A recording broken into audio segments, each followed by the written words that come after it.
বাংলাদেশ অস্ট্রেলিয়ার সাথে দ্বিতীয় দিন শেষে বাংলাদেশ 153 রানের লিড নিয়ে আছে অস্ট্রেলিয়ার সাথে।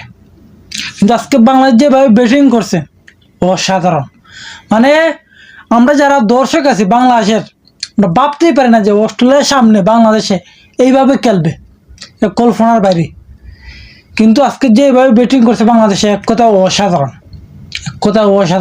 তানজিদ তামিম 100 মারছে, 101 রান, অসাধারণ। বিশেষ করে সবচেয়ে আফসোস লাগছে তোমার শান্ত, সে 100 মারতে পারছে না, 84 রান করে আউট হয়ে গেছে। কিন্তু মমিনুল 49 করে আউট হয়ে গেছে, 50 মারতে পারছে না।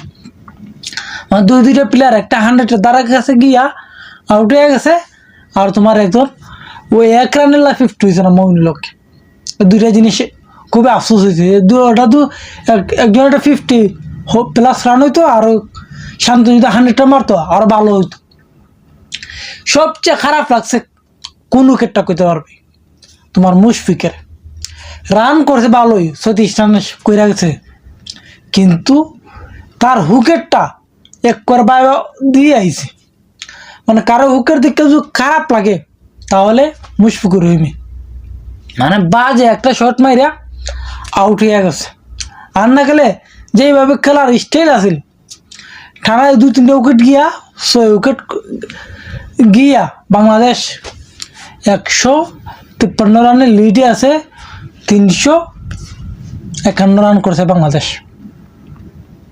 কিন্তু বাংলাদেশের ব্যাটিং বর্তমানে যে স্টাইলে চলতেছে, হাসান মাহমুদ আর মিরাজ যেভাবে রান করতেছে, যদি আরো 50টা রান এড করতে পারে, যে সাল্লাখানি কষ্ট মষ্ট কইরেও 50টা রান এড করতে পারে, 200টা রানে লিড নিতে পারে বাংলাদেশ আগামীকাল ব্যাটিং করিয়া, তাহলে আশা করি যে আমরা অস্ট্রেলিয়ার সাথে ম্যাচ জিতার আশা আছে।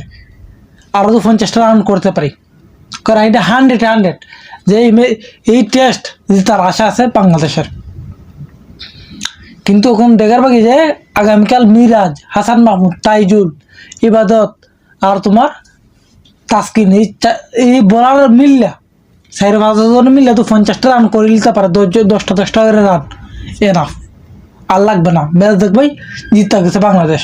আজকে যেভাবে বাংলাদেশ অস্ট্রেলিয়া আমাদের দলের সাথে খেলছে, কল্পনার বাইরে কোথায়, কল্পনার বাইরে। বাংলাদেশে যারা দর্শক, তারা কেউ বিশ্বাস করতে পারতেছে না যে বাংলাদেশ টানা 2টা দিন ধরে ব্যাটিং করতেছে, 2টা দিন ধরে ব্যাটিং করতেছে অস্ট্রেলিয়ার মতন দলের সাথে, হিসাব আসেনি। কিন্তু অবশেষে 351 রানে 6 উইকেট গেছে বাংলাদেশ।